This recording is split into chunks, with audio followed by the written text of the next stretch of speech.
when I looked at the papers, I thought I was going to make kind of just float some generalizations by you about objects and power, but I'm really grateful for Gilmore to change his paper. So I actually talked about the 1950s, which is something I actually know something about.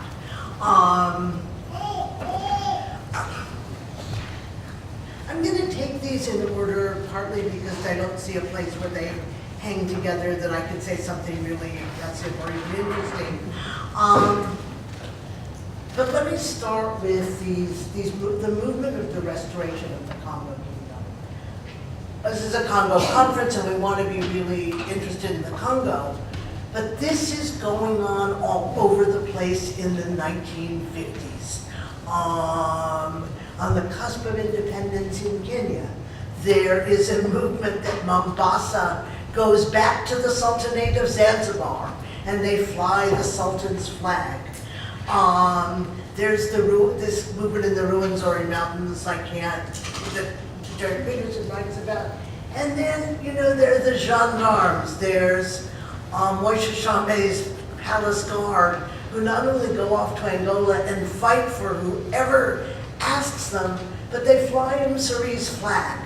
And they fight under that flag for, I don't know how many years. So, I think it's very, very important to look at the specificity of the Congo, and that this is an idiom and a political identity that carries over to the late colonial and early post-colonial period. But it's also really important to understand that on the cusp of African independence, and the historians in the room know very well that we've made perhaps too great a career of seeing this as this natural, absolute, unquestioned evolution, that on the cusp of independence, there are challenges to the nation state and the idea of national specificity, and that challenge takes the form of going to older polities, however corrupt and slave-ridden they were. This now seems like a big, better deal than what's coming. And then my favorite of these is the Lado Enclave, which is this kind of dingbat idea that northern Uganda and South Sudan are going to get together. And even the term Lado is the one used by Emin Pasha. But I also want to thank you, and I want to link you to my newspaper. You both kind of, my favorite complaint in the world is that we see colonialism as a break from the period before. And you both do a really extraordinary job that maybe we could just see one period, 1880 to 1914, 1918 in some region, that there really is a 30 to 40-year period of chiefs and kings grappling with this new player, maybe not even force, but colonialists grappling with what to do with these people and how to use them, and trying really hard not to be used by them, not always successfully. So I was especially, with the Elmer's paper, I was especially happy that you never once fell back on indirect rule. Just that you're not talking about a period of chiefs and kings being used as agents of colonialism. Instead, they are actually involved in the mechanics of rule. You have to teach African history to know what a contribution that is. It's old hat at the scholarly level. And I sort of love the one point about, I'm not sure they're gatekeepers, but it's really interesting. They're trying to be gatekeepers. And, from our vantage point, the colonialists are keeping the gate, but these guys want a hand on it, and periodically they get it. And also I wrote these notes with my distance glasses on, so I can't always read them. So let me move on to Manny's paper. And the first object you showed, the chief's staff has someone with bound hands. The figure beneath it, his hands are bound. You don't really need to know a lot more about the office than that. But again,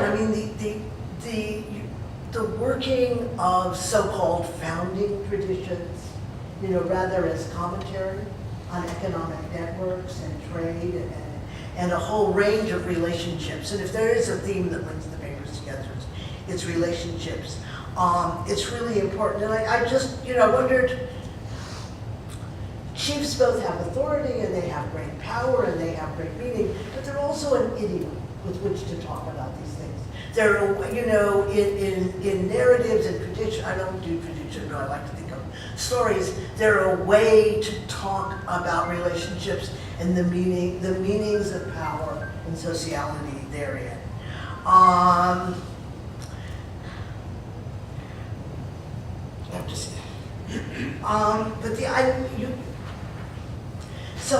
I think, again, your point about this expansion of political units in the early colonial era, it's both taking it, it's both taking, how do people position themselves to take the greatest advantage of what looks like it's coming down the pike? And I think, I really want to read your book, I think that's what this is about. What we, and I use the term academic, we academics have seen as, an ethnographic present, or Africa, a dispersed Africa, is actually a strategy that may begin to evolve in the late 19th century as a way of dealing with new sources of power. In your case, your case study just kind of got me into John Jansen's paper. So if you're a good healer, you got political clout. That being a good healer gives you some more political authority. God, I love the Free State Medal. That's my favorite thing.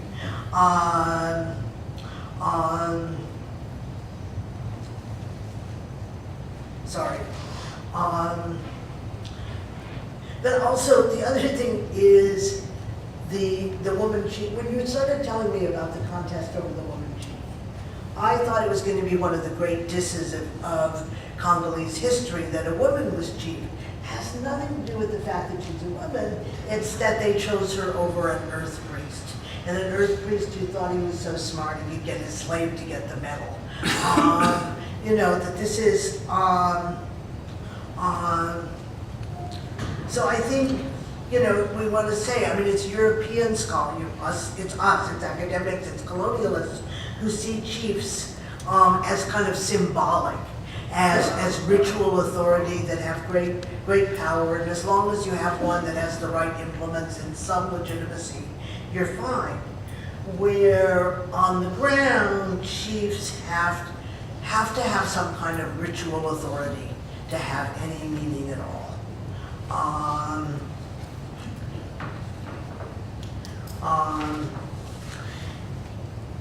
And I was very struck by the literate chiefs at the end. Again, this is not a region I know, but for a couple of years now I've been doing a graduate seminar on colonialism, and to my utter surprise, I've been doing increasingly larger sections on chiefs, the kind of thing, literature, by the way, I would have scoffed at as a graduate student. We don't need to study these things. But again, African studies from the 60s and 70s, African history articles on chiefs, I recommend you go back to them. And I'm also thinking of John Tosh's article on chiefs in Lengo and still, when you're just tracing the evolution of chiefs in a stateless society. First, it's any collaborator you could find to get labor for you. In the end, they're civil servants. And the investment on chiefs do function. They function late in the colonial authority, but they function as civil servants. Let me take the point about chiefs as civil servants. Oh, no, I had a clever comment that I can't quite, I'm not going to dig it out, but it's something.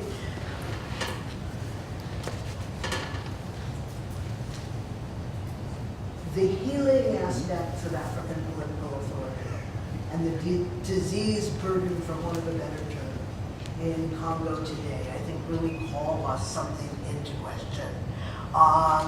And I know it'll come up to real shock to the audience if I'm cynical, that I might be cynical, but in fact, I can't help it when I'm told that the TB in Congo is not, and DRC is not drug resistant.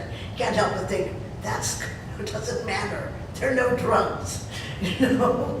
I was really taken by the 1980s therapeutic zone maps. Because if that's not a biomedical scramble for Africa, I don't know what is. And I mean, yeah, no, I mean, in terms of any kind of therapy and treatment, you have to know who lives where, you have to know how many people they are, you have to know, I mean, this is a necessary kind of surveillance, but I also know, it's like one fact about the region, that in the 1977s, it's also about keeping people from being too unruly. In 1977, when there was the smallpox eradication campaign, they went over budget in what was then Zaire because everybody wanted a certificate and they wanted it stamped by 4 or 5 people, and it delayed everything. So one thing about the, you know, that you can streamline a whole lot of things. So I mean, this kind of this recasting of medical. How much for time? Okay, let me just. I've known your work for years, and it's been very, very important in my own. This time, and maybe it's me, I can't help thinking this is all really nice, but what if there were real clinics, and what if drugs were available, and what if a Congolese person could get to an app, you know, get to a clinic in 5 hours, and it would have drugs, and even for a small fee could be treated. So I mean, no conference is complete unless, without a discussant bringing up things that have absolutely nothing to do with the topic of the conference. I'm going to end with an example from Lusaka. I think this is from Clyde Mitchell. He did a survey of people going to the Nanga, and there's one guy, stomach ailment, he's going back and forth like a yo-yo between doctors and Nangas, and in the end, there's a lot of medical tests. In the end, they say, you know, it's a very serious ulcer, and you have to have surgery, and it's real, you know, and he absolutely does not want any violation of his body. Surgery seems unnatural and awful, so he goes to the really expensive who says, well, it's simple enough. Your sister-in-law is poisoning you, and this is the ritual. So he decides to have the surgery because the violation of the body boundary is still better than having the hassle of accusing your sister of something. So I mean, the play, I think we're still a little too either or about medicine. It's either biomedical or Nanga, they're the only ones that's social, but in fact, the people choosing medical therapies are making decisions based on a range of social and indeed medical